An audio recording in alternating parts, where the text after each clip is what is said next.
जाम हो गई होगी भैया, वो बंद नहीं करते ना हम उसको।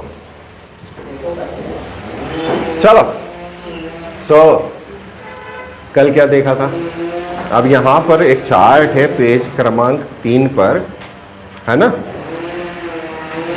है।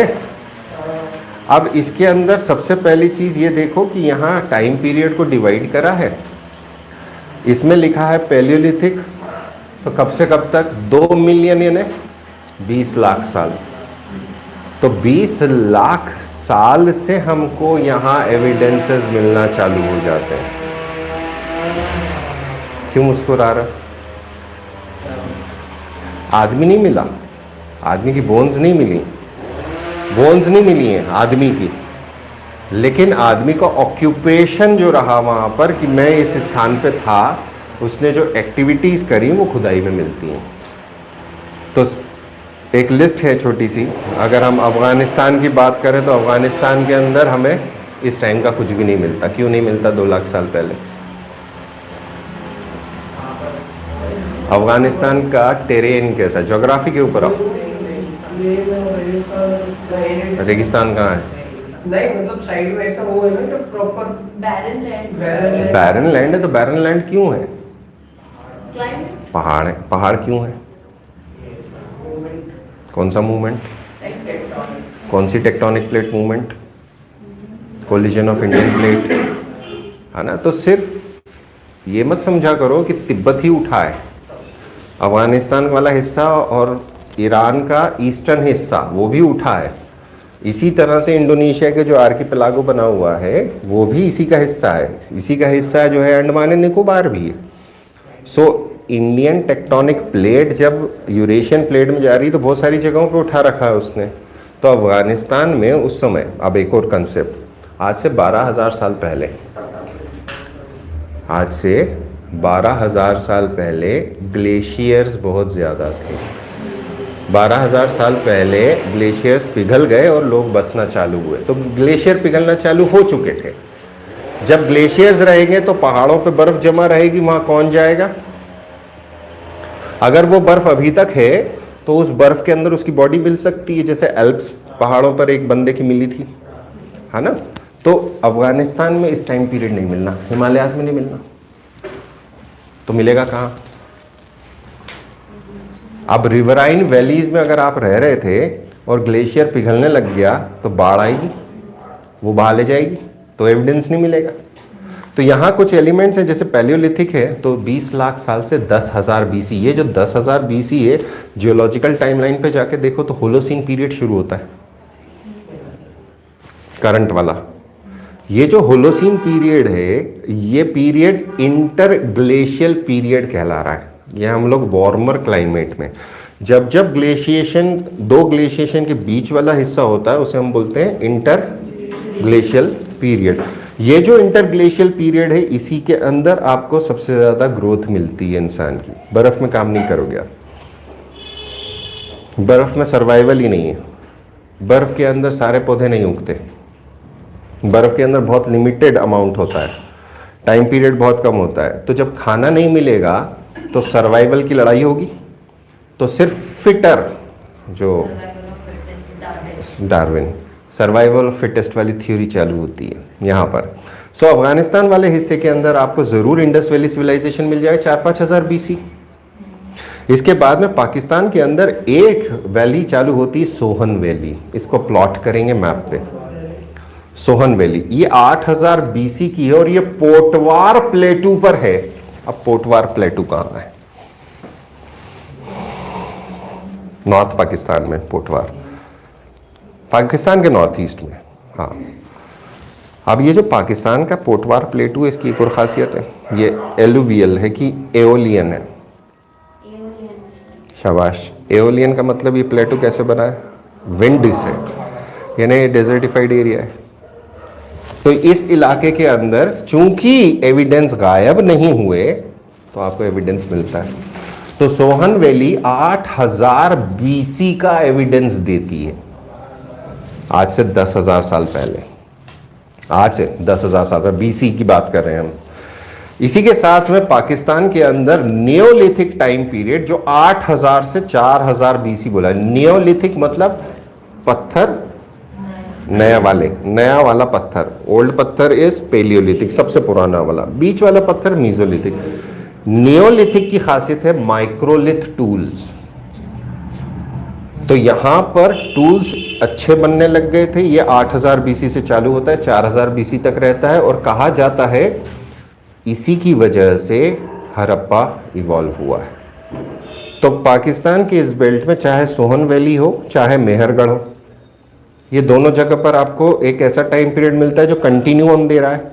इसका यह अर्थ हो गया कि पोटवार हो गया नॉर्थ में, मेहरगढ़ हो गया वेस्ट में पाकिस्तान के, इन दोनों के बीच वाले हिस्से के अंदर भी लोग आके बस सकते हैं और अपना कामकाज कर सकते हैं। तो मूवमेंट होता है, माइग्रेशन कल मैंने बात करी थी।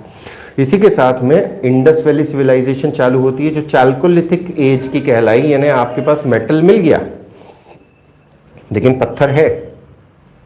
तो ये वो वाला टाइम पीरियड है जब ओरिजिन होना चालू होता है इंडस वैली का। तो इंडस वैली सिविलाइजेशन या हड़प्पा सिविलाइजेशन के बारे में अगर हम बात करें तो कह सकते हैं कि सोहन वैली से इंस्पायर्ड है, या सोहन वैली से आ सकता है, या मेहरगढ़ से आ सकता है। लोग थे।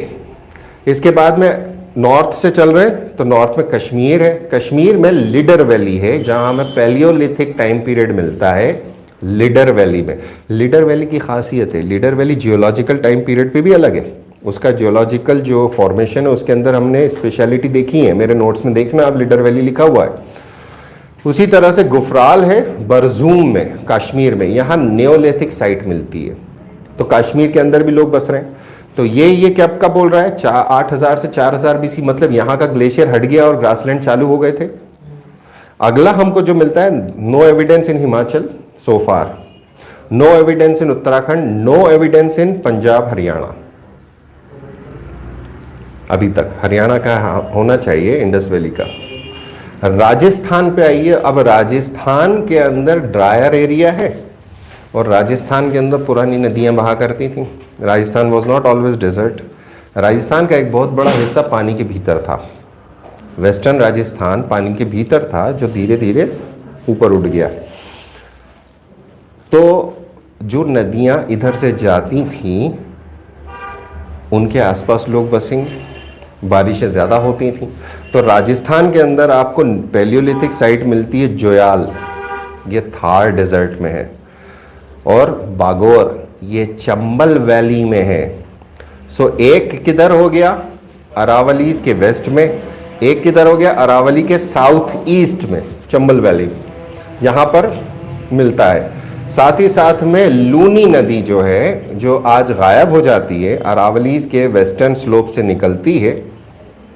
लूनी वेस्टर्न स्लोप से निकलेगी ना, ठीक है, तूने इमेजिन करना शुरू कर दिया, वो अच्छी बात है। अब लूनी नदी किधर जाती है तो गुजरात की तरफ जाती है और कच्छ के रेगिस्तान में वापस री इमर्ज होती, बीच में गायब हो जाती, पहले तो बहती थी। तो अगर वो पानी ऊपर सरफेस पे बह रहा है तो उस लूनी के आसपास लोग बस सकते हैं। अब वो वहां से चले गए, फ्लड नहीं आया, रेत ने दबा दिया, तो मिलेगा एविडेंस। अगर वहीं पर बाढ़ आने लगती, गंगा, कोई एविडेंस नहीं है। अपर गंगा में मिलता है, मिडिल गंगा में, लोअर गंगा में कोई एविडेंस नहीं मिलता। बाढ़ आती हो बहा लेगी। इसी तरह से आपको यमुना किनारे कुछ भी नहीं मिलता। हड़प्पा की कोई साइट नहीं है यमुना किनारे। तो ये भी कहते हैं कि यमुना नई नदी है, पहले वो राजस्थान से होती हुई जाती होगी। एक बड़ा अर्थक्वेक आया, उसने दिल्ली रिज को ऊपर उठा दिया, यमुना टर्न ले गई। अगर गंगा और यमुना को प्लॉट देखते हो तो उनका जो स्लोप बनता है वो किस तरफ जाता है, वो स्टार्टिंग में साउथ वेस्ट की तरफ जाती हैं, वो ऐसा टर्न मारती हैं दोनों, और फिर वो दिल्ली रिज की वजह से टर्न होती हैं, यू टर्न मारती हैं। ये अंतर है। सो राजस्थान के अंदर ये है लूनी वाला हिसाब किताब, जिसमें मिडिल पैलियोलिथिक मिलता है 40,000 बीसी तक। इसी तरह मेसोलिथिक में बागुर, सोजत, सोजत कहाँ है, सोजत के बकरे बड़े मशहूर हैं। सोजत के बकरे हेवी होता है, ब्रीड अलग बकरा है। तो ये बागुर राजस्थान का है। इसके बाद उत्तर प्रदेश के अंदर हमें ललितपुर में मिलता है बेलन। अब ललितपुर मिर्जापुर, मिर्जापुर की अगर हम बात करें, ललितपुर कहाँ आ गया? झांसी से लगा हुआ। ललितपुर झांसी से लगा हुआ है। कौन सा एरिया है? बुंदेलखंड का, थोड़ा सा अपर है, पुराना है, प्लेन्स नहीं है, डेजर्टिफाइड है, मतलब ज़्यादा बारिश नहीं होती। तो यहाँ आपको मिलता है। दूसरा यहाँ पर एक और नाम दिया मिर्ज़ापुर। मिर्ज़ापुर कहाँ है? रोहतास प्लेटू। रोहतास प्लेटू कहाँ है? पन्ना प्लेटो, रीवा प्लेटो, रोहतास प्लेटो, ये 3 प्लेटो हैं लाइन से। तो मिर्ज़ापुर रोहतास प्लेटो है। प्लेटो आ गया, एविडेंस मिल सकता है। देन इसके बाद में आपको 10,000 BC तक मिलते हैं एविडेंसेस यूपी में। मेजोलिथिक के मिलते हैं सराय नहर राय। ये ओल्डेस्ट ह्यूमन स्केलेटन फॉसिल मिला है प्रतापगढ़ से, यूपी का oldest human skeleton fossil Pratapgarh से। फिर कोल्दीहवा मिलता है नियोलिथिक का साइट, बिहार वेस्ट बंगाल के अंदर। बिहार और वेस्ट बंगाल ये गंगा के लोअर प्लेन्स हैं, अपर मिडिल लोअर प्लेन्स, उसके बाद फिर डेल्टाइक प्लेन्स आ जाते हैं। सो बिहार और वेस्ट बंगाल में मुंगेर में मिलता है, पैसरा में, देन चिरंड में मिलता है नियोलिथिक साइट। चिरंड में ही हमको चालकोलिथिक साइट भी मिलती है और वेस्ट बंगाल में भी मिलती है। इंसान था, इंसान एक्टिविटीज कर रहा है, एविडेंस मिलना जरूरी है। अगला हमारे पास आता है असम और नॉर्थ ईस्ट। असम के अंदर नियोलिथिक साइट है दाओजाली, हाइडिंग, त्रिपुरा और असम के अंदर। अब त्रिपुरा कहाँ है? साउथ में। पहले वो असम से जुड़ा हुआ था ना, कितने स्टेट्स अलग किए गए तो असम बहुत बड़ा था नीचे। तो पूरे असम और त्रिपुरा बेल्ट के अंदर आपको साइट्स मिलती हैं और Chalcolithic period, sorry Neolithic time period की। गुजरात के अंदर उमरेथियो, ये साबरमती रिवर वैली में है। साबरमती रिवर वैली उमरेथियो गुजरात के ही अंदर। लानगंज में आपको मेजोलिथिक टाइम पीरियड के एविडेंस मिलते हैं। Chalcolithic that is Harappa, Indus valley civilisation की गुजरात में एविडेंस है, यहाँ लिखा नहीं है। यहाँ बहुत सारी चीज़ें लिखी नहीं है, इनको आप लिखते चलेंगे जो मिसिंग है, खासतौर पे इंडस वैली सिविलाइजेशन वाला काम यहाँ पूरा नहीं है। एमपी के अंदर हमारे पास ढेर सारा एविडेंस है, right from lower palaeolithic up to 50,000 BC तक। बाघोर, सिहावल, महादेव, ये कहाँ है महादेव? पचमढ़ी, पिपरिया, होशंगाबाद, दोनों होशंगाबाद, दूरकड़ी, नर्मदा रिवर और सोन रिवर वहीं पे होगा। ये वो एरियाज हैं जहां आपको ये एविडेंस मिलता है। इसके बाद सोन नर्मदा वैली, मिडिल पैलियोलिथिक, सोन वैली के अंदर अपर पैलियोलिथिक, और फिर आ जाता है भीमबेटका। भीमबेटका के बारे में मेसोलिथिक मेन है, लेकिन उसका ऑक्यूपेशन चालू हो चुका है। लोग कहते हैं कि 40,000, वेरी गुड मॉर्निंग, 40,000 BC से ऑक्यूपेशन इसका चालू है, ये माना जाता है भीमबेटका का। आदमगढ़, होशंगाबाद। तो नर्मदा वैली इज इंपॉर्टेंट। अब नर्मदा वैली का इंपॉर्टेंस मुझे बताओ, तुम लोग बताओ, ज्योग्राफी से रिलेट करके, कल के लेक्चर से रिलेट करके। अगर इंसान को रहना है तो आपने कल बताया था साफ पानी चाहिए। साफ पानी के साथ आपको क्या चाहिए? शेल्टर्स और खाना चाहिए, ठीक है। अब अफ्रीका से आप निकले हो, माना जो जाता है माइग्रेशन अफ्रीका से हुआ शुरू, जो एंथ्रोपोलॉजी बोलती है, और उसके अलग अलग वेव्स रहीं। अब हम लोग ये जो टाइम पीरियड है, इस टाइम पीरियड के अंदर हम लोग ट्रॉपिक ऑफ कैंसर क्रॉस कर चुके हैं। हम लोग 2 लाख साल पुरानी बात कर रहे हैं। हम 65 मिलियन ईयर्स या 35 मिलियन या 25 मिलियन ईयर साल की बात नहीं कर रहे हैं। हम 3-3.5 करोड़ साल पुरानी बात नहीं कर रहे हैं। हम मॉडर्न टाइम पीरियड के अंदर बात कर रहे हैं। तो 2 लाख साल कितना हुआ? 20 लाख साल। 20 लाख साल कितना हुआ? कुछ नहीं। 20 लाख साल पहले शिवालिक उठ चुके हैं, प्लेन्स बनना चालू हो गए, ग्लेशिएशन कितनी बार आके जा चुका है। आपको ये समझना है कि जब ग्लेशिएशन होता है, ज्योग्राफी से हिस्ट्री की शुरुआत है, geography is the first science, इसको अर्थ साइंस इसीलिए बोलते हैं। हिस्ट्री क्लोजली रिलेटेड है अर्लीस्ट। ये समझो कि जब ग्लेशियर बनेगा तो पानी वहां जमा कहां से होगा? ओशन का पानी उड़ेगा, बारिश होगी, बारिश नहीं हुई तो बर्फबारी होगी, बर्फ गिरी, जम गई। तो ओशन का पानी पहाड़ों पे या ग्लेशियर्स में जमा हो गया। तो जब ओशन का पानी वहां चला गया तो ओशन का लेवल नीचे हो जाएगा। तो जो छोटे छोटे आइलैंड्स होते हैं, आइलैंड ग्रुप्स होते हैं, उन्हें आप आराम से क्रॉस कर सकते हो, छोटी बोट्स में क्रॉस कर सकते हो, शैलो वाटर्स हो जाते हैं। तो माइग्रेशन बड़ा इजी था। यही कारण है कि आपको सिंहलीज हैं साउथ अंडमान के अंदर, निकोबार के अंदर, sorry Sentinelese, not Sinhalese, Sinhalese तो श्रीलंका में, सेंटिनलीज आइलैंड है, वहाँ पे नेग्रिटो ब्रीड है। अंडमान के अंदर जो ट्राइब्स हैं वो नेग्रिटोज हैं, वो अफ्रीकन हैं। जब हम लैंग्वेज ग्रुप पढ़ते हैं, रेशियल ग्रुप पढ़ते हैं ट्राइब्स का, तो उसके अंदर ये चीज़ क्लियर होती है। ये एंथ्रोपोलॉजी के अंदर आता है मामला। तो लोग माइग्रेट कर रहे हैं, तो माइग्रेट कर रहे हैं कहाँ पर? कोस्ट पे। कोस्ट में कहाँ चलेंगे? जहाँ उन्हें फ्रेश वाटर मिलेगा। तो फ्रेश वाटर पहले कहाँ मिला उनको? अगर अफ्रीका से क्रॉस कर रहे हो तो रेड सी क्रॉस करा आपने। तो रेड सी कैसे करोगे? साइनाई पेनिनसुला से क्रॉस करा, ओमान आया, ओमान से आप चलते चले नॉर्थवर्ड्स बढ़े, आपको दजला फरात का डेल्टा आ गया, बेसिन, उसको क्रॉस करा आपने। उसको क्रॉस करने के बाद आप माकरन कोस्ट पर आए। माकरन कोस्ट, माकरन माउंटेन रेंजेस है जो पाकिस्तान के वेस्ट हिस्से में, बलूचिस्तान के अंदर, ईरान और पाकिस्तान और नॉर्थ में अफ़गानिस्तान तक जाती है। उधर से भी रिवर्स निकलती हैं जो इंडस की ट्रिब्यूटरी बनती हैं। वहाँ से आप चले तो कौन सी नदी पहले मिलना है? इंडस। अब इंडस बड़ी नदी, तो इंडस के किनारे किनारे आप नॉर्थवर्ड चढ़ना चालू करोगे, पोटवार पहुँच जाओगे। रास्ते में आप मेहरगढ़ पहुँच गए, बसने लग गए, वॉटेवर इंटरचेंजेस, दूसरी चेन्स भी आ गई, इधर से उधर से सब जगह से लोग आ गए। माइग्रेशन इज़ नॉर्मल, कहीं से भी हो जाएगा। तो लोगों का इंटरमिंगलिंग होना चालू हुआ। अब किसी ने इंडस को क्रॉस कर लिया, क्रॉस करे तो इंडस के बाद क्या मिलेगी? गुजरात पेनिनसुला। ये गुजरात पेनिनसुला अभी भी राइज कर रहा है, पहले जैसा गुजरात पेनिनसुला नहीं है।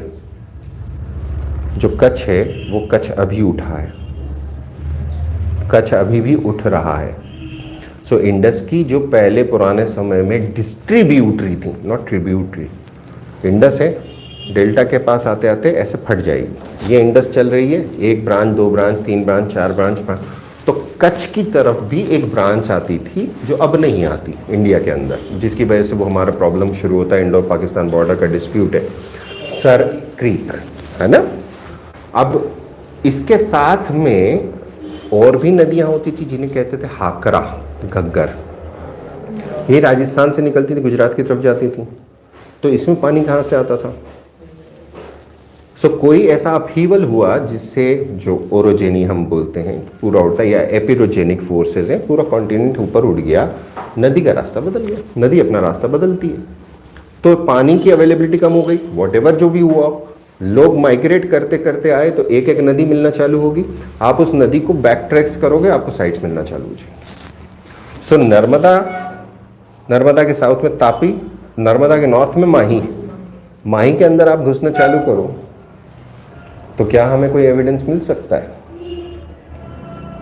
चंबल के ऊपर, चंबल आप कैसे पहुंचाओगे? कोस्ट से किधर से आएगा चंबल में? चंबल डायरेक्ट कनेक्ट तो नहीं है, चंबल तो गंगा की ट्रिब्यूटरी, अल्टीमेटली यमुना की ट्रिब्यूटरी, यमुना से गंगा की ट्रिब्यूटरी, गंगा बेसिन में है, ये सही वर्ड है। तो चंबल वैली के अंदर 40,000 साल पहले, 1 लाख साल पहले लोग कैसे रहते थे? वहां पहुंचे कैसे? माही से चले, माही के साथ साथ चलते चले आप। माही किधर है? गुजरात में जा रही है। माही नर्मदा के नॉर्थ में है, तापी नर्मदा के साउथ में है, तीनों गुजरात में एक पॉइंट पे मिलती हैं। उसके नॉर्थ में साबरमती है, उसके नॉर्थ में ये सारी अरेबियन सी के गुजरात ब्रांचेस हैं। अब यहाँ से आप अंदर घुसे माही से तो बांसवाड़ा तक पहुँच गए आप। माही का ओरिजिन डैम नहीं था उस टाइम पर, उसको माही बजाज सागर जिसे डैम बोला जाता है। अब वहाँ आप पहुँच गए तो माही के ओरिजिन कहाँ है? धार सरदारपुर। नॉर्दर्न बैंक से चल रहे हो तो चंबल का वेस्ट बैंक मिल गया, उसके थोड़ा सा ईस्ट में बड़े चंबल आ गई। अब चंबल किनारे किनारे चलते चले गए तो कहाँ पहुँच गए? मंदसौर, भानपुरा, वहाँ पे भी पेंटिंग बना दी तुमने। तो जो पैलियो हिस्टोरिक साइट्स कब कराई है मैंने? केव्स में, भीमबेटका के साथ। उन्हें आपको इसीलिए वहाँ प्लॉट करने का बोला था कि आप प्री हिस्टोरिक कल्चर समझ पाओगे। वहाँ तो आपने ये बता दिया कि कौन सी जगह है, अगर आपने उस समय से प्रैक्टिस की होती तो आज आपको रटी भी होती हैं चीज़ें, बट वो एक बार पढ़ के रखने के लिए होती है हमारे पास वस्तुएं। एक बार देख ली मतलब आ गया हमको, अगर अगली बार थोड़ी करना है हमको, आगे कहाँ काम आना वो समझो ना। अब आपका ये काम होना चाहिए कि आपको वहाँ ये पता होना चाहिए कि इसकी डिस्कवरी किसने करी। तो जहाँ वो साइट लिखी है आपने उसमें डिस्कवरी करने वाले का नाम बताएं। अभी मॉडर्न टाइम पीरियड में इन्वेंशन नहीं है, डिस्कवरी है। ऑलरेडी चीज़ है, उसको ढूंढ लिया तो वो डिस्कवरी कहलाती है। डिस्कवरी ऑफ एलिमेंट्स होता है, एलिमेंट्स का इन्वेंशन नहीं होता। बल्ब का डिस्कवरी नहीं होती, बल्ब का इन्वेंशन होता है। मशीन बनाई जाती है, कुछ चीज़ें जो ऑलरेडी नेचर में उन्हें डिस्कवर किया जाता है, ये अंतर है। तो डिस्कवरी करी, अब डिस्कवरी करने के साथ साथ उसके अंदर कुछ वस्तुएं तुम्हें मिली, मटेरियल मिला। अब मटेरियल के जो क्लासिफिकेशन है उन क्लासिफिकेशन को देखकर आप ये बोलोगे कि साहब ये भाटा इतना पुराना है, बड़ा भाटा का इस्तेमाल किया, बोले यार ये पैलियोलिथिक या मेसोलिथिक होगा। जो जनरल बेंचमार्क बना रखे हैं उन्होंने, क्राइटेरियाज बना रखे हैं कि इस टाइम पीरियड के लोग ये करते थे। और दूसरा कार्बन डेटिंग, या आप दूसरी तरीके से डेटिंग करके तो कहाँ तक पहुँच जाओगे आप? करोड़ों अरबों साल तो पहुँच सकते हो आप, अगर आपने रेडियो आइसोटोप एक कर लिया तो वो आपको पता चलता है। अब अगर वहाँ पॉटरी मिली है तो पॉटरी सबसे पहला इंडिकेशन होता है आपके कल्चर का। अब अगर वो कल्चर एक जगह ही मिला है छोटा सा तो उसको हम एक साइट बोल देते हैं। लेकिन अगर वैसी साइट्स 10, 15, 20 जगह पे मिल रही हैं और सब एक जैसे, तो इट बिकम्स अ कल्चर। सिर्फ एक गांव का नहीं है, मतलब एक साइट का नहीं है। आपको 10 साइट मिल गई, 10 साइट्स के अंदर वो एक जैसी पॉटरी, इसका मतलब क्या? इंटरेक्शन था लोगों के बीच में, लोगों का आना जाना था, तो एक कल्चर था जो इस रीजन में फैला हुआ था। तो ये रीजन जो चंबल के वेस्ट में राजस्थान के अंदर चलता है, बड़ा कल्चर है। राजस्थान के साउथ ईस्ट में और एमपी का नॉर्थ वेस्ट वाला पार्ट, मंदसौर, नीमच, काफ़ी हद तक रतलाम वाला हिस्सा, ये पूरा घुसा दीजिए आप। इवन की जो हाड़ौती का रीजन है राजस्थान का, बीच में जो हिस्सा घुसता है हाड़ौती, एमपी के 2 हिस्से बनते हैं ना, एक ग्वालियर वाला, एक मंदसौर नीमच, बीच में जो राजस्थान है ये हाड़ौती जिसमें कोटा बूंदी आता है। इस रीजन के अंदर भी हमें एविडेंसेस मिलते हैं। तो ये पूरा बेल्ट हो गया। अब चंबल किनारे किनारे किनारे चले, कहीं चंबल क्रॉस कर गए, अगर आप चंबल क्रॉस कर गए तो बुंदेलखंड पहुंच गए, तो आपको वहां पे भी एविडेंसेस मिलना चाहिए। अब आप वो नदी किनारे किनारे किनारे चलोगे आप तो रीवा पन्ना प्लेटू भी पहुंच जाओगे, सीधी सिंगरौली पहुंच जाओगे। अब सोन नदी में कैसे पहुंचे आप? सोन रिवर वैली है, वो इधर से तो आ नहीं रही है, आप गंगास की तरफ से भी आ सकते हो। हमेशा नदी के किनारे चलना आसान है। जब आपके पास रोड्स नहीं हैं, आप एक्सप्लोर करने जा रहे हो, तो नदी और नदी की स्ट्रीम्स के ऊपर चलिए, उनके साथ साथ चलिए, आप क्रॉस कर जाओगे। तो जो वो क्रॉसिंग्स थी, rivers form the natural routes. Rivers कहाँ से बहती हैं? पासेस से। सो पासेस एंशियंट हिस्टोरिकल ऐसे बन जाते हैं जहाँ पहाड़ को क्रॉस करना आसान है। पहाड़ ऊपर चढ़े नहीं, कोई नदी ने काट रखा है, नदी के किनारे किनारे निकल गए, तो ब्रांचेस कहाँ पहुँच गई? चाइना पहुँच गई। ब्रांचेस कहाँ पहुँच गई? साइबेरिया पहुँच गई। सो टाइम पीरियड ज्योग्राफी डिसाइड करती है कि आप कहाँ बसोगे, कैसे बसोगे, वहाँ अवेलेबिलिटी क्या चीज़ की। तो एमपी के अंदर ये वाला पार्ट बनता है। इसके बाद भीमबेटका हो गया। चालकोलिथिक टाइम पीरियड की जो हमारा सबसे बड़ा एविडेंस मिलता है नावदा टोली। ठीक है, यहाँ सिर्फ नावदा टोली लिखा है, आवरा भी है, ऐसे बहुत सारे कल्चर जो आगे देख लेना, अभी लिखे होंगे इसमें। तो जो कल्चर्स हमें मिलते हैं, ये चार्ट बेसिक चार्ट है, ये कंप्लीट चार्ट नहीं है, मैं बार बार कह रहा हूँ। ये एक बनाने की कोशिश करी थी बट फिर कंप्लीट नहीं हुआ। सिंगबुंग छत्तीसगढ़ झारखंड वाला बेल्ट, छोटा नागपुर वाला बेल्ट। छोटा नागपुर वाला बेल्ट हो गया अपर टू 10,000 BC तक का, अपर पैलियोलिथिक। फिर ओडिशा के अंदर कुर्नूल आंध्र प्रदेश वाला हिस्सा, ओडिशा आंध्र प्रदेश में, गुडियामो, देन पय्यमपल्ली और हल्लूर आंध्र प्रदेश का, ये नियोलिथिक टाइम पीरियड का है। फिर महाराष्ट्र और तेलंगाना। अब महाराष्ट्र और तेलंगाना तक आप कैसे पहुंच सकते हो? तापी से निकले आप, तापी से चलते चले तो महाराष्ट्र एंट्री कर सकते हो आप। एक बार आप तापी वैली में अंदर घुस गए तो आपको सह्याद्री क्रॉस करने का झंझट नहीं, फिर सह्याद्री शुरू होती है वहाँ से। फिर आप सह्याद्री में फैल जाओ, जहाँ फैलना है आपको चढ़ते चले जाओ। सो महाराष्ट्र में Gangapur, Bori, Yadurwadi, Angwadi, then Tungabhadra river valley, Godavari basin, Inamgaon. अब गोदावरी बेसिन कौन सा है? MP के जस्ट साउथ में गोदावरी, जहाँ पे वर्धा मिलती है, प्राणहिता बन जाती है, प्राणहिता मिलती है बेसिकली गोदावरी से। तो सो ये पूरा बेसिन ये किधर जा रहा है? ओडिशा, आंध्र प्रदेश ओडिशा वाला हिस्से में जा रहा है, तो उधर फैला हुआ हो जाएगा। या तो आप साउथ से चलते चले गए, कोस्ट से उधर की रिवर से एंटर हो गए। तो लोग कहीं से भी मूव करें, लाखों सालों से लोग मूव कर रहे हैं, तो वो मूवमेंट चलता रहा उनका। इसके बाद में आप पहुंच गए कर्नाटका, तो घाट प्रभा, मालप्रभा, होंसगी, ब्रह्मगिरी, मैसूर, ये इंपॉर्टेंट साइट है मेसोलिथिक से चालकोलिथिक तक। तमिलनाडु, केरला के अंदर अट्टीरमपक्कम। अब यहाँ सवाल आता है कि तमिलनाडु और केरला के अंदर साइट ज़्यादा नहीं मिलती, तो संगम को कैसे प्रूव करेंगे कि पहली संगम कहाँ है? मैंने आपको अभी एक चीज़ बोली ज्योग्राफी के अंदर कि अगर ग्लेशियर्स हैं तो ग्लेशियर्स का पानी समंदर से आया है, समंदर का लेवल डाउन हो गया। पहला कितना डाउन हो गया? ये कहा जाता है कि एट अराउंड 10,000 BC, यानी आज से 12,000 साल पहले जो अभी समंदर का लेवल है, इससे ये कई कई कई मीटर नीचे था। तो रहोगे कहाँ पर, बसोगे कहाँ पर? कोस्ट पर। कोस्ट से आप कई किलोमीटर अंदर जाके तो नहीं बसोगे, तो आज आपका समंदर पहुंच गया, ग्लेशियर इतना पिघल गया वापस से। जैसे कहा जाता है ना कि अगर अंटार्कटिका की आइस पिघल गई तो बंगाल ख़त्म हो जाएगा। इंडिया के अंदर सबसे बड़ा नुकसान जो है बंगाल का है, कोस्टल एरिया डूब जाएंगे। यानी ये कहा जाता है कि अगर वो पिघला तो दुनिया भर की ऑलमोस्ट 30 to 40% पॉपुलेशन डिस्प्लेस हो जाएगी।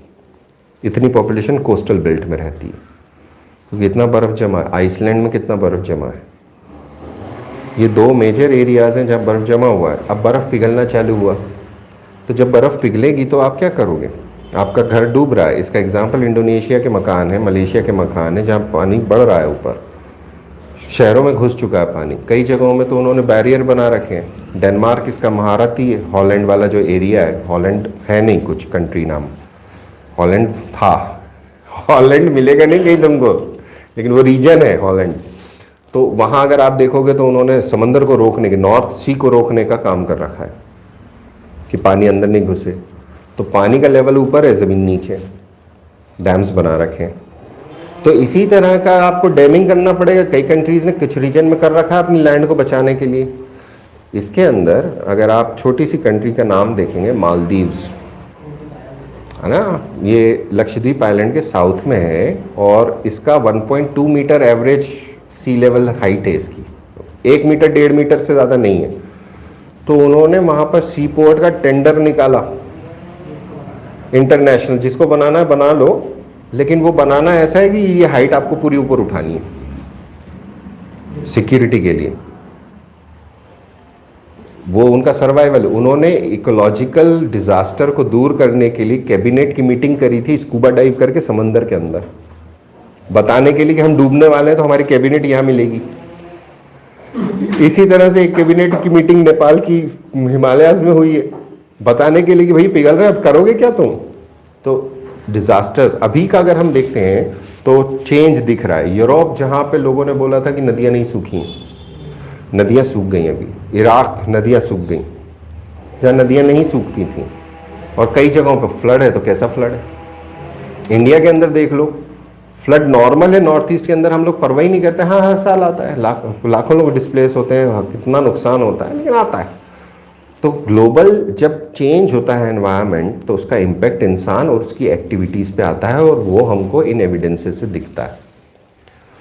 अब इसका एविडेंस जो मैंने बोला कि तमिलनाडु में एविडेंस नहीं है, कोस्टल बेल्ट के अंदर एविडेंस नहीं है, तो इसका एविडेंस सबमर्ज हो चुका है समंदर के अंदर। अनफॉर्चुनेटली अभी कुछ साल पहले तक, अभी इस साल या लास्ट ईयर मैंने पढ़ने में आया था कि नाउ डीप सी आर्कियोलॉजिकल सर्वे परमिट कर दिए, अभी करें, नहीं तो वो परमिशन नहीं थी। इंडिया परमिशन नहीं देता था कि आप सी के अंदर पर डिस्कवरीज करो। सो जो सोनार्स का यूज़ किया जाता है पेट्रोल की डिस्कवरी के लिए, उसके अंदर बॉम्बे हाई के पास में हमें ऐसा एविडेंस मिलता है लीनियर शेप में कि यहाँ कभी शहर रहा होगा, पानी में पूरा डूब गया है। इसी तरह से तमिलनाडु के ईस्टर्न हिस्से में हमें शहरों के एविडेंसेस मिलते हैं, पानी में डूब गए। तो जो संगम के बारे में कहा जाता है कि पहली संगम किसी आइलैंड पे हुआ करती थी, तो हो सकता है वो आइलैंड रहा हो।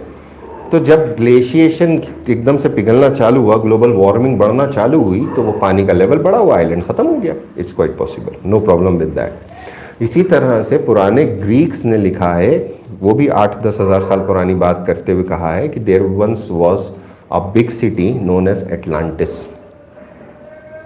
क्या नाम था? Atlantis. गॉन। उसकी खोज आज भी कर रहे हैं कि एटलांटिस कहाँ गई। तो एटलांटिस के ऊपर ही अटलांटिक ओशन का नाम पड़ा हुआ है कि ऐसी कोई दुर्घटना हुई थी जिसकी वजह से पूरा एटलांटिस खत्म हो गया था। It was circular in shape और खूब सारी नहरें थी, कंसेंट्रिक सर्कल से बना हुआ था, circle circle circle circle, and it was very prosperous in those days. तो इसके बारे में ग्रीक्स ने लिखा है। अब एविडेंस ये है कि ये तो हिस्ट्री, कौन सी history? Mainstream history. Mainstream history ये बोलती है कि एविडेंस बेस्ड होना। ठीक। अब सवाल लोगों ने उठाया है कि आप बोलते हो कि इजिप्ट के पिरामिड इतने साल पहले बनाए गए, उनके टूल्स कौन से? पहला क्वेश्चन मार्क। भाई ब्रास का इस्तेमाल कर रहे हो आप, कॉपर का इस्तेमाल कर रहे हो आप, आयरन नहीं है आपके पास, आयरन एज नहीं आई है। आप इतने बड़े बड़े पत्थरों को काट के तोड़ के वहाँ उठा के कैसे लगा रहे हो? तो कुछ लोगों का ये मानना है कि ये जो हम हिस्ट्री पढ़ रहे हैं ये मॉडर्न ह्यूमन बीइंग्स की है। इसके पहले एक और सिविलाइजेशन रही है जो फ्लरिश करी है और वो ख़त्म हो गई। इस बारे में धर्म ग्रंथ आपको एविडेंस देते हैं, लेकिन हिस्ट्री धर्म के ऊपर नहीं चलती, क्योंकि ये उन लोगों की हिस्ट्री है। यूरोपियन थॉट की है, जो इसको सेक्युलर बना के रखते हैं, उसको वो मिथ मान के अलग हटा देते हैं। तो कहानी किसकी आ जाती है? ऋषि मनु की, मनु वैवस्वत, नोआह की। उनकी सिविलाइजेशन थी जिस टाइम पर एक फ्लड आया था और पूरी दुनिया के ऊपर, उनकी वो सिविलाइजेशन थी जिस सिविलाइजेशन के अंदर कहा जाता है कि evolution of science and everything was phenomenal. तो जितना ज़्यादा साइंस और वो बढ़ा हुआ था, उस हिसाब से इंसान में घमंड भी उतना ज़्यादा था, तो ईश्वर के हिसाब से वो गायब हो गया। ये कौन सा एविडेंस है? Religious evidence. इसको हम प्रूव तो नहीं कर सकते। हिस्ट्री क्या बोलती है? Evidence. Bring me evidence, I will agree to it. तो एलिमेंट क्या मिला कि किस तरह से ज्योग्राफी आपकी अर्लियर सेटलमेंट्स को मोल्ड कर दी। अब आपको कहीं पर भी जाना है, कोई भी चीज़ करना है, तो आपको ट्रेड करना पड़ेगा। धीरे धीरे सेटल हो गए, अब ट्रेड पर आ गए। ट्रेड कहाँ से होगा? हाईवेज बनाओगे। गडकरी जी थे 10,000 BC में, 5,000 हड़प्पा में तो रहे होंगे यार, इतनी अच्छी अच्छी रोड्स बनी हुई हैं। नहीं, तो जहाँ जिसका इंटेलेक्चुअल पावर था उसने उस जगह पे रोड्स बनाई। अब पुरानी रोड्स कौन सी? तो जो एस्टैब्लिश्ड रोड्स होती चली गई वो होती चली गई, तो पुराने रूट्स ही कन्वर्ट होते हैं। जिस पगडंडी पे जानवर चलता है उस पे इंसान चलता है, इंसान के बाद उसकी बैलगाड़ी चली, पहिया, वो ट्रेडिशनल बन गए। इसलिए कई जगहों पे देखोगे बड़ी आड़ी बाकी रोड है, स्ट्रेट। आजकल हाईवेज जो है वो स्ट्रेट चलते हैं, जिसमें नींद आ जाती है। स्ट्रेट रोड पे नींद आती है, झपकी लग सकती है। Straight roads are more dangerous. लेकिन टर्निंग जो है वो और डेंजरस है। पहाड़ों पे उतरना है तो कैसे उतरते हैं आजकल के पहाड़, पूरे पूरे पहाड़ लेवल में उतार देते हैं स्ट्रेट। पुराने घाटों में चढ़ो, डेव डेव डेव डेव डेव डेव, उल्टी आने लग जाए। सो पुराने रास्ते इवॉल्व होंगे। अब रास्तों को कनेक्ट कैसे करोगे भैया? कनेक्शंस बनाने पड़ेंगे ना। तो जब तक ट्रेड नहीं होगा तब तक कोई रास्ता इवॉल्व नहीं होगा। सो ये डेवलपमेंट ऑफ कल्चर्स आपस के फर्स्ट इंस्टेंस ऑफ ट्रांसपोर्टेशन को नोट करता है। तो दो मेजर रोड्स कहलाती हैं, दो मेजर रोड। दो मेजर रोड का मतलब हो गया कि सेट ऑफ रोड्स। दो रोड मत समझना, किताबें हमारी गलत बोलती हैं। जो हम लोग पीएससी वाली किताबें पढ़ते हैं, उत्तर पथ दक्षिण पथ, ये एक रास्ता नहीं था, कई रास्ते थे। तो उत्तर पथ मतलब उत्तर की तरफ जाने वाले रास्ते, दक्षिण पथ मतलब दक्षिण की तरफ जाने वाले रास्ते। तो ऐसे बहुत सारे रास्ते थे, एक दो रास्ते नहीं थे। तो ये हाईवेज कुछ ऐसे थे जो कुछ मेजर जगहों से गुजरते थे। अब आप एक जगह से चले, कितनी देर तक चला लोगे गाड़ी? जैसे कल दोपहर में मैंने भाई को फ़ोन लगाया 2:30-3 बजे समथिंग, 3 साढ़े 3 बजे। मैंने कहा है, बोले जयपुर छोड़ रहा हूँ। मैंने ठीक है। शाम को फ़ोन लगाया मैंने अराउंड 6 साढ़े, मैंने कहाँ पहुँचा? बोले कोटा में हूँ, भाई के यहाँ रुका हूँ। मैंने ठीक है, अब बात करूँगा। मैंने रात को कब आया इंदौर वो। तो ये हाईवेज पे चल रहा है। अभी थोड़ी देर पहले मैंने, भाई साहब गए अभी चंदेरी, बोले 6 साढ़े 6 घंटे में पहुँच गए गुना होते हुए। अगर ये पुराना समय है तो आप कैसे? जैसे हमारा ननिहाल का गांव है सोनकच्छ के पास अंदर, उनका खुद का गांव हुआ करता था। तो नानी देवास शहर से बैलगाड़ी में बैठ के, बैलगाड़ी was luxury item in those days, आज़ादी के पहले की बात। बैलगाड़ी है साहब, उनके पास खातेदार लोग थे ना ये लोग, वोट डालने वाले। तो बैलगाड़ी से बैठ के वहाँ तक जाते थे। तो इनको सुबह निकलते थे, शाम को गांव पहुँचते थे। अभी इंदौर छोड़ो, 3 घंटे में गांव पहुँच जाते हैं। क्यों? बैरियर्स नहीं है, आपको कोई ख़तरा नहीं है। तो इनिशियल फेज के अंदर आप कितनी दूर तक चल सकोगे?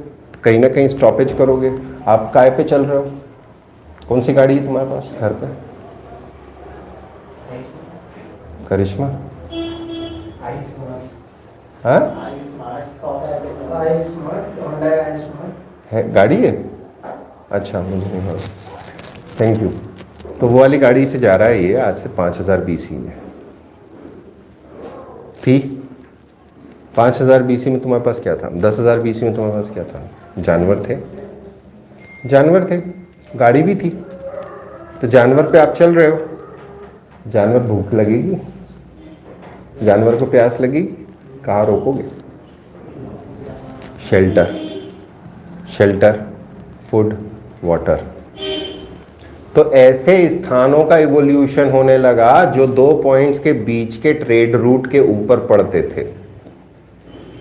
तो उज्जैनी डेवलप हुआ, तो विदिशा डेवलप हुआ। विदिशा कौन सी नदी के किनारे? वो बड़ा आराम से समझ में आएगा तुम्हें, डेवलपमेंट ऑफ सिटीज जो महाजनपद में देखने को मिलेगा। बेतवा, ओके। उज्जैन, शिप्रा किसकी ट्रिब्यूटरी? ठीक है, आसान रास्ता। तो ऐसी जगह जो पहाड़ों के अंदर थी, जहाँ इंसान नहीं पहुँचता था, वहाँ शहर नहीं बने, वो तो बाद में बने। पचमढ़ी अंग्रेज़ों ने डिस्कवर किया, लोग रहते थे, आदिवासी वहाँ रहते थे। वहाँ हमारे पास बहुत पुराने एविडेंसेस हैं। वो इसलिए एविडेंस बच गए क्योंकि इंसान वहाँ नहीं था। अगर इंसान वहाँ होता तो उसको बर्बादे करते देर नहीं लगाता। हम हिंदुस्तानी हैं, हमको बहुत अच्छे से मालूम, हमारे लिए ना वो ASI ने सारे एक्ट्स बना रखे हैं। हम तो वो है, वो छत के ऊपर चढ़ के लिख देते हैं धिस प्लस धिस या धिस दिल मांड के धिस। वो वहाँ लिखता कैसे तू ये बता? वो सीढ़ी लेकर आया था क्या? देखा है कभी ऐसा करते हुए? तो मैंने भी नहीं देखा ना, वही तो मेरा सवाल है, तू चढ़ा कैसे वहाँ? कितने लोगों के कंधे पे यार, वो इतनी ऊंची ऊंची जगह पे लिख के आ जाते हैं। खैर बहरहाल दैट्स जोक का। तो एविडेंस कहाँ मिल रहा है? जहाँ इंसान की एक्टिविटी नहीं थी। तो दिस डज नॉट से कि हम हर जगह नहीं थे। तो धीरे धीरे जगहों के ऊपर इवोल्यूशन होता रहा। तो जिन जगहों के ऊपर लोग बाग ज्यादा आते रहे वो शहर बड़े बनते चले गए। तो रिवराइन सिटीज ज्यादा पावरफुल हुई, रिवराइन सिटीज के अंदर ट्रेड ज्यादा रहा, पैसा ज्यादा आया। जब पैसे की बात होगी, प्रॉस्पेरिटी अगर मैं एक शब्द बोलूं तो प्रॉस्पर हो गए। तो ये जो प्रॉस्पेरिटी थी, इस प्रॉस्पेरिटी की वजह से स्टेट फॉर्म होना चालू हुआ और वो सिटी स्टेट्स हुआ करते थे। सिटी कैपिटल है, वही उनकी मेन है। अगर वो जीत लिया आपने तो राजा गया, राजा मार दिया तो पूरा राज आपका। यानी वो पॉकेट में लेके घूमता था राजा, लड़ने गया है पॉकेट में पूरा स्टेट रखा हुआ है, ट्यू ट्यू ट्यू हार गया, ले स्टेट, लाओ स्टेट निकाल, मेरा हो गया। ये उसकी ऑक्यूपेशनल हैजार्ड था कि अगर लड़ने जाऊंगा तो पूरा को पूरा राज हार सकता हूं। मॉडर्न डेमोक्रेटिक सिस्टम में ऐसा नहीं, जैसे यूक्रेन है, अभी एक एक शहर के लिए आगे पीछे हो रहे हैं, जैसे वर्ल्ड वॉर 1, वर्ल्ड वॉर 2। ये डेमोक्रेटिक सिविलाइजेशन है हमारी, जहां हम अपने लिए लड़ रहे हैं तो हर एक जनता अपने लिए लड़ रही। नहीं तो पहले क्या था, राजा अपने लिए लड़ रहा था। सो इवोल्यूशन कैसा चल रहा है, स्टार्टिंग में आप सर्वाइवल पे थे, सर्वाइवल से आप बढ़ते चले गए। जैसे ही आप सेटल होना चालू हुए, आपके पास टाइम बचने लगा, आपको यह चिंता नहीं रही कि मेरे पास रोटी कहां से आएगी। अब जब रोटी आने लग गई आपके पास, तो आप दूसरी तरफ ध्यान लगाने लग गए। अदरवाइज पहले वाला आदमी तो यही सोचता था कि बोले यार आज मुझे वो मेहमत को मारने जाना है, पता नहीं मैं बच के आऊंगा या नहीं बच के आऊंगा। तो आज फिर क्या हो गया, जब सेटल होने लग गए तो कुछ लोग तो तब भी बाहर थे, वो लोग सामान लाके देते थे, इनसे बार्टर करके ले जाते थे। आज भी बार्टर होता है गांवों के अंदर, आज भी होता है। कुछ साल पहले तक ट्राइब्स बार्टर किया करती थी, अब तो वो पैसा इतना ज़्यादा, अब तो स्मार्टफोन का ज़माना है तो हर जगह ऑलमोस्ट गूगल पे चल जाता है। हाँ बार्टर होता है ना, बिल्कुल बिल्कुल होता है, कई ट्राइब्स बार्टर करती हैं। तो ट्राइबल कल्चर वो डिनोट करता है जो एंशिएंट कल्चर। तो कल्चर को पकड़ना, ट्राइबल डांस को पकड़ो। Tribal dance communal dance, communal यानी कम्युनिटी का डांस, सब लोग एक साथ। What does that shows, unity. वो क्यों चाहिए, दूसरा कबीला अटैक कर रहा है, अगर आप यूनाइटेड नहीं हो, सारे ट्राइबल को देखोगे ना आप, तो उनके डांसेस कलेक्टिव होते हैं ऑलवेज, मोस्टली। मतलब इट्स नॉट लाइक दैट कि exceptions are not there, because they have evolved into a culture. जहाँ पे आप रहते हो तो वहाँ पे कुछ मिथ होंगे, कुछ लेजेंड्स होंगे, वो उनके अपने में लेते चलेंगे। तो ये जितनी साइट्स आप देख रहे हो, जहाँ जहाँ पे जो जो साइट्स थी, वो कहीं ना कहीं प्राइमरी तौर के ऊपर किसी रिवर से या रिवर की ट्रिब्यूटरी से जुड़ी हुई थी। जब वो एक जगह पर रहने लगे और लोगों को लगने लगा कि हाँ यहाँ पे ठीक है, बढ़िया है, यहाँ पे हम लंबे समय तक कंटिन्यू कर सकते हैं, दे स्टार्टेड टू इवॉल्व। छोटी छोटी चीज़ें इकट्ठा करने लग गए, नई चीज़ों को इन्वेंट करने लग गए, डिस्कवरी करने लग गए और अपना ट्रेडमार्क बनाने लग गए। वो ट्रेडमार्क उनके मरने के बाद, उन सारे सामान के दबने के बाद, जब हम खोद के निकालते हैं और बड़े वाइड एरिया में मिलता है, तब हमें उस जगह को डिनोट कर देते हैं ये कल्चर था। सो कल्चर के अंदर जो हमारे पास मेन कल्चर्स मिलते हैं ना, पहला है मेहरगढ़। मेहरगढ़ देख लिया आपने, आप प्लॉट कर लिए, नक्शे में अगर प्लॉट करा है तो अब आपको साइट्स मिलेंगे। कल्चर नाम आया, प्लूरल आया, साइट्स, एक जैसी कई सारी साइट्स। पहला नाम है किली गुल मोहम्मद, दूसरा है दम्ब सादात, अंजीरा, सियाह दम्ब, कुल्ली, नाला, बालाकोटा। ये जगहों के नाम हैं जहां पर इतनी जगहों पर एक जैसा सामान मिला। तो सामान कौन सा मिला, तुमने रुद्राक्ष पहन रखा है क्या, कितनी आंख वाला,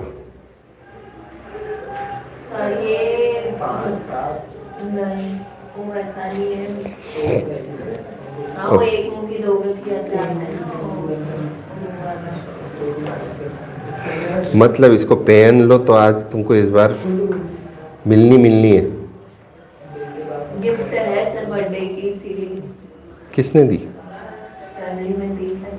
आए गजब यार, क्या बात है। यहाँ पे फ्रेंच आर्कियोलॉजिकल मिशन आया था पाकिस्तान में और इनके हेड थे जॉन फ्रांको जरीगे। अब अपन इसको ऐसे पढ़ लेना, जीन्स पहन के फ्रांसिस साहब आए थे जरीगे में बैठ के। सोहन वैली ढूंढी थी, सोहन वैली समझ में आ गया। सोहन वैली से मेहरगढ़ का लिंक है। सोहन वैली पोटवार प्लेटू, ये 7000 बीसी के अंदर इन्होंने खोदना चालू किया बलूचिस्तान। पोटवार वैली से लेकर बलूचिस्तान, पोटवार ऊपर है, बलूचिस्तान साउथ में है। यहाँ इनको प्लो मिला, हल, पुलाव, हल पुलाव, वेज पुलाव। अरे यार तुम क्या चाह रही हो? अब इस पुलाव से क्या मिलेगा हमको? हमें क्या मिला ये बताओ, एविडेंस क्या मिला? हल। हल मिला तो हल से क्या मतलब निकलेगा? क्या कर खेती करते थे? अच्छा, पुराना यूएसएसआर का फ्लैग देखा है? उस पर हंसिया हथौड़ा बना था, उससे क्या मतलब? Symbols, symbols. हम लोग ब्रांडिंग करते हैं, तो हल मिला, हो सकता है वो लकड़ी का जमीन टुकड़ा कहीं जोड़ जाड़ के रख दिया हो किसी ने, हल भले नहीं चलाओ, लेकिन हम उसको अज्यूम क्या करते हैं, हल है, इससे खेती के अब वो मिलते हैं। तो सबसे पुराना एविडेंस इंडियन सब कॉन्टिनेंट के अंदर खेती का यहाँ है। एविडेंस क्या है? प्लो। तो प्लो मिला, कहानी में समझ लो, मजा आ जाएगा, फिर पढ़ते रहना, रटते रहना। आपको कुछ मकान मिले, 2 कुतुब मीनार मिले वहां पर, एक ताजमहल मिला, नहीं, फिर क्या मिला? मड हाउसेस, कच्ची मिट्टी के कीचड़ से बनाया हुआ, मड यानी कीचड़, पकाया नहीं, मड भर दिया, क्यों? शेल्टर चाहिए। अब ये जो मकान हुआ करते थे ये जनरली गोल होते थे, चारों तरफ से बना दिया, ऊपर कुछ भी डाल दिया, तो वो शेल्टर है उनका। स्टोन के यूटेंसिल्स मिले, प्लेट स्टोन की, क्या लगे, या ग्रेनाइट की प्लेट बना सकते हैं ना, थोड़ी भारी रहेगी। अरे ग्रेनाइट आती है, स्लैब्स अपन काट सकते हैं, सर्कुलर ग्रेनाइट के वो बनते हैं, चकला बेलन। मेरे यहाँ तो नहीं है क्योंकि वो ग्रेनाइट के प्लेटफॉर्म है और बीवी उसको इतना साफ रखती है, डायरेक्ट प्लेटफॉर्म पे बनाती है, डायरेक्ट, वो शुरू से उसकी आदत वही है। सो ग्रेनाइट नहीं है तो फिर कौन सा? कोई सा भी सॉफ्ट स्टोन जिसको आप बर्तन के तौर पे इस्तेमाल कर सकते हो। बर्तन का मतलब क्या होता है? कोई चीज़ रखना। हाँ, तो स्टोरेज के लिए स्टोन यूटेंसिल्स आपको मिलते हैं। सबसे पुरानी बात हो गई, 8000 बीसी की हम बात कर रहे हैं। स्टोन के ही यहाँ इम्प्लीमेंट मिले, यानी औजार मिलना चालू हुए।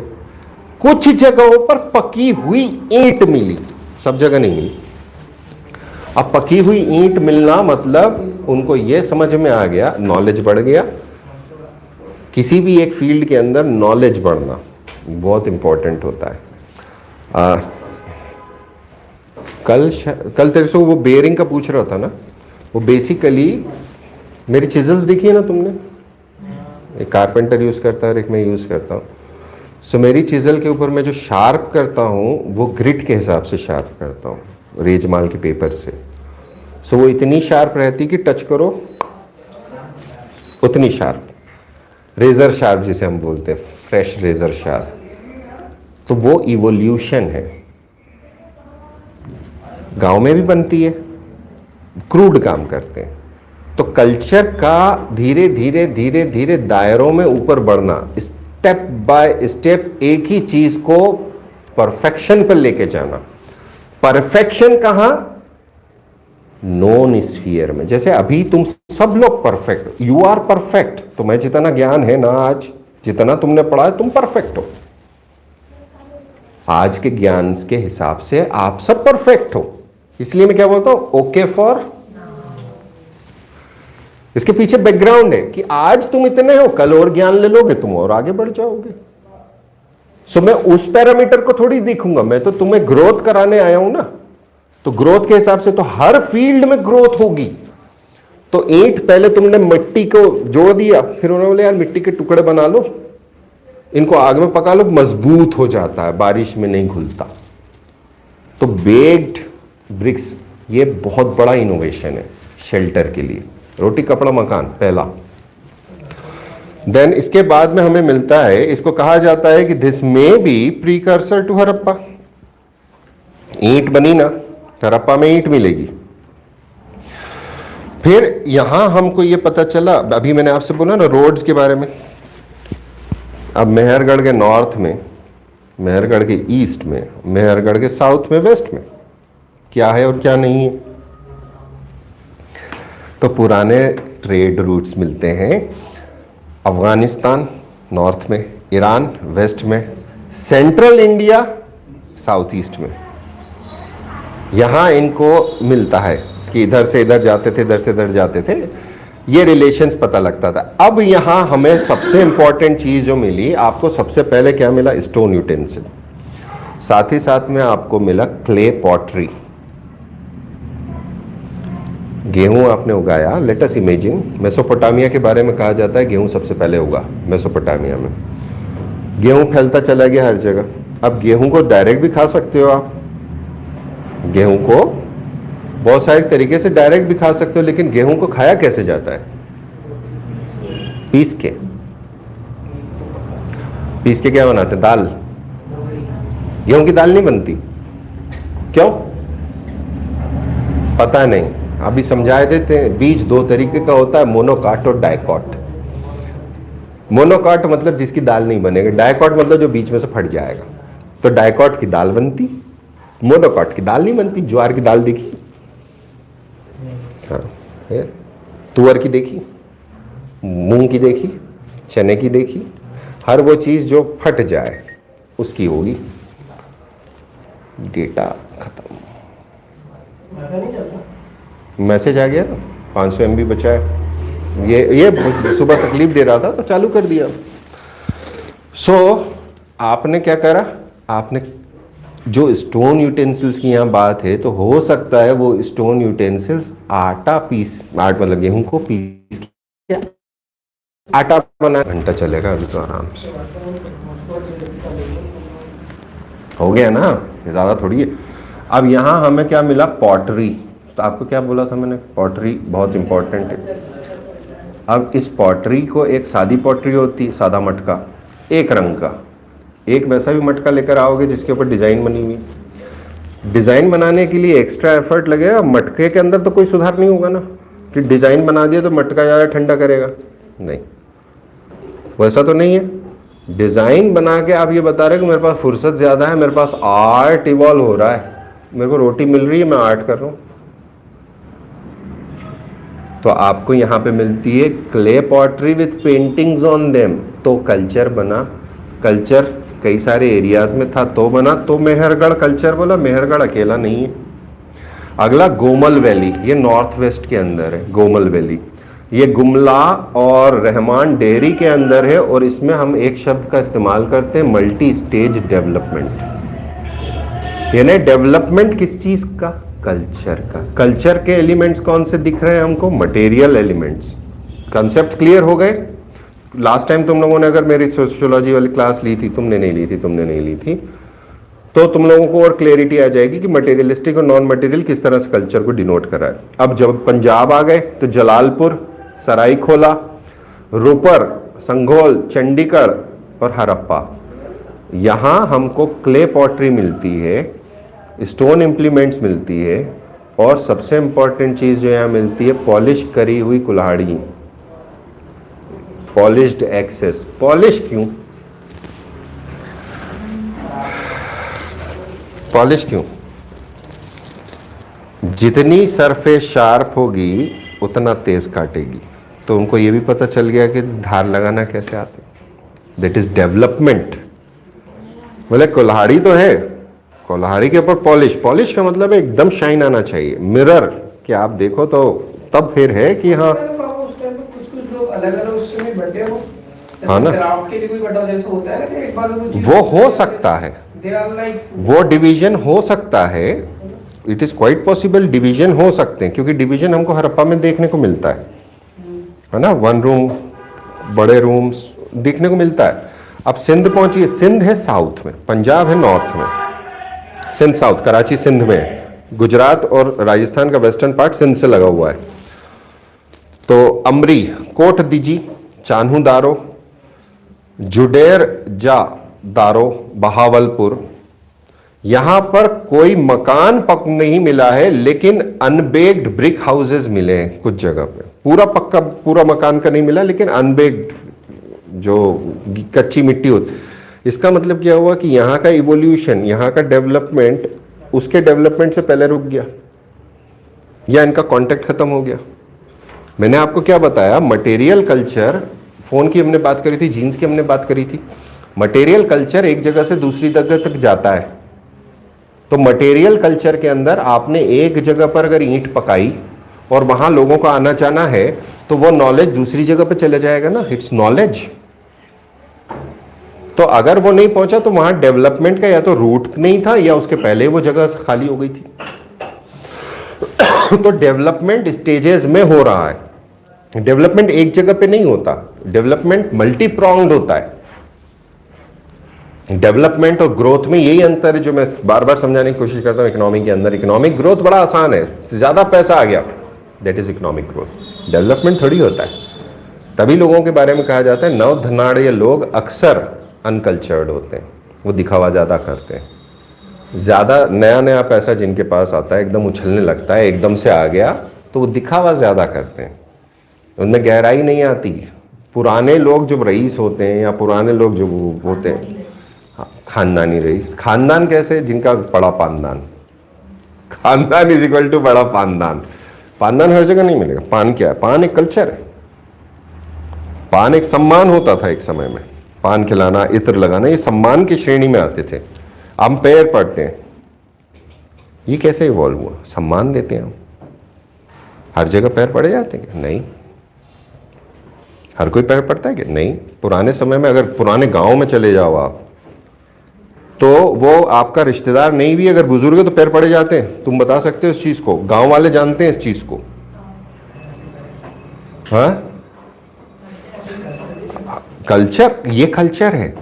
तो ये हर जगह नहीं होता। कल्चर के अंदर डेवलपमेंट्स होते हैं किसी किसी जगह के ऊपर। तो आप सिर्फ एक जगह पे फोकस मत रखिए। कपड़ा अगर आप बुन रहे हो, कपड़ा बुन रहे हो, तो वो आर्ट है, क्राफ्ट है, और वो बुनने के अंदर आप मल्टी स्टेजेस बनाते चले जाओगे, अलग अलग एक्सपेरिमेंट करते चले जाओगे, तो उसका डेवलपमेंट हुआ। मेटल आपको मिला, आपने कॉपर लिया, कॉपर का पत्थर था, टूटा नहीं, लोहे में आग में डाल दिया, उसको पक गया, मिल गया, और यार ये तो बड़ा अच्छा हो गया, चमकने लग गया, ये तो टूटता ही नहीं है। फिर उसको शार्प कर लिया, और यार ये तो कुल्हाड़ी बन गई। टिन मिल गया, टिन जोड़ दिया उसके साथ। तो एक्सीडेंटल हुआ ना, आपको ढूंढने तो नहीं निकला था। जैसे मैडम क्यूरी ढूंढने निकली तो मिल गया, डिस्कवरी है। वो लोग आज रिसर्च करते हैं, उस समय हो सकता है रिसर्च हो रही हो सकता है नहीं हो। हम तो ये मान के चलेंगे ना कि एक्सीडेंटल है। तो डेवलपमेंट एक जगह पे नहीं हुआ। तो मेटलर्जी का डेवलपमेंट क्या था? पॉटरी में डेवलपमेंट कैसे था? पॉटरी का डेवलपमेंट का मतलब होता है कि आप ईज ऑफ लिविंग में किस स्टैंडर्ड पे थे। आप सोच के देखिए, कोई बर्तन नहीं है आपके पास, अभी आपने पानी पिया, नहीं है आपके पास बॉटल, अब आप पानी पिया, प्यास लगी तो क्या करोगे? नल भी नहीं है, नल कहाँ से होगा जब बॉटल नहीं है? तो कुआं भी नहीं है, अब जाओ नदी किनारे, और नदी में पानी पी रहे हो, पता चला थोड़ा ऊपर कोई बैठा हुआ है। समझे नहीं समझे? क्या आपके बैठा हुआ मतलब? नहीं, शेर चीते वाला बैठा नहीं, आदमी बैठा हुआ है वहां। चलो छोड़ो, सुबह फ्रेश होने गया है। इसलिए कहावत कह दी जाती है कि फ्रेश जो बहता हुआ पानी है वो कभी गंदा नहीं होता। बहता हुआ पानी आप पी लो। सो ये एलिमेंट्स है। सिंध के अंदर जो हिस्सा है, यहाँ हमको सबसे पहली बार एविडेंस मिलता है पेंटेड क्ले पॉटरी का। रेड, ब्लैक और ब्राउन लाइंस के साथ पेंटिंग है, तो लाइंस की है, और पॉटर्स व्हील है third stage of development according to archaeology. Development. तो मुझे वो चिजल को शार्प करने में बड़ी जान जलती, कई बार मेरे एंगल आउट हो जाते हैं क्योंकि प्रैक्टिस नहीं है, कई बार महीनों हो जाते हैं वर्कशॉप में घुसे हुए, धूल जम जाती है। So I am trying to build a system अपने लिए, तो उसके ऊपर काम कर रहा हूँ। जो मैंने तुमसे बोला था ना, बेरिंग लॉक करना है, तो I am evolving into that thing. तो वो मशीन अगर बन गई मेरी तो बहुत बढ़िया मेरे लिए, वो दैट इज इवोल्यूशन, डेवलपमेंट। सो हम हर जगह पर डेवलप करते हैं। अब आपने पहिया बनाया तो पहिया गोल घूमेगा, उसके ऊपर बढ़िया गोल बनना चालू होगी। सो सिंध के अंदर आपको व्हील का एविडेंस मिलता है, थर्ड स्टेज ऑफ डेवलपमेंट। अब राजस्थान आ जाइए, ईस्टवर्ड चल रहे हैं, कालीबंगन। यहां पर 3000 बीसी से पहले का एविडेंसेस मिलते हैं। Baked brick house with courtyard आ जाता है, आंगन मिलने लगता है। आंगन की खासियत हड़प्पा की है, राजस्थान के अंदर घर के अंदर कोर्ट यार्ड। यहां पर सीरियल को स्टोर किया जाता था, यानी आपको यह पता चल जाता है कि एग्रेरियन कम्युनिटी है, खेती करती थी और सीरियल्स इकट्ठा करती थी और खाने को बेक करते थे, पकाते थे तंदूर। या कुक करना चालू कर दिया। बेक करना मतलब कुकिंग चालू हो चुकी है। पूरे इलाके पर सेफ्टी के लिए मिट्टी की दीवार बनाई थी, 4 मीटर चौड़ी है, 3 मीटर मतलब रफली 10 फीट होता है, ये 10.5 फीट है रफली। इतनी मोटी दीवार शहर के आसपास है, इतनी मोटी मिट्टी की। किससे बच रहे थे? क्वेश्चन मार्क, नहीं मालूम। भाई दीवार है तो प्रोटेक्शन के लिए होती है, हमें सारे शहरों में नहीं मिलती, हड़प्पा में कुछ जगहों पे मिलती है। तो यहाँ का ये फीचर है कि यहाँ पे मिल रही है। इसके साथ में हमको पहिए मिले, पॉटरी के साथ में बोन्स ऑफ डोमेस्टिक एनिमल्स मिला। यहाँ हमें पता चलता है कि ये लोग बुलक कार्ट यूज करते थे, प्लो यूज करते थे और स्टोन और कॉपर दोनों के इंस्ट्रूमेंट यूज करते थे। तो चालकोलिथिक आ गया, तो कल्चर सेम बन गया, तो हड़प्पन कल्चर का हिस्सा बन गया कालीबंगन। हरियाणा के अंदर बनावली, हिसार, मीठा ताल, सुक्ता जेंडोर कराची के पास, आलमगीरपुर मेरठ में। हालांकि इसके ईस्ट में भी अब तो डिस्कवरीज हो चुकी हैं, पहले ये कहा जाता था Alamgir is the most eastern point of Harappa. सोक्ता कोहा, बल्ला कोटा बलूचिस्तान का, मारदा, ये मारदा लिखा है, ये मांडा है, स्पेलिंग मिस्टेक है, आर है। इसको हमने जहाँ पे भी पढ़ा है वो मांडा पढ़ा है। रंगपुर, लोथल, सुरकोतड़ा, भाटराव, धोलावीरा, ये सारे गुजरात में। ये देखने का बड़ा मन है मेरा। अलग अलग जगह ना, एक अहमदाबाद के पास है और एक नॉर्थ में कच्छ में। धोलावीरा नॉर्थ में, लोथल अहमदाबाद के पास है। ठीक है, अब आप इतना तो कर लेंगे। अब अगले क्लास में कल इस तरीके से पढ़ना चाह रहे हो? क्लास कर रहे हो? क्यों इस तरीके से पढ़ना है? ठीक है, कल भी ऐसी कहानी में मजे लेके पढ़ा देंगे। Bye bye. अब रटो बैठ के।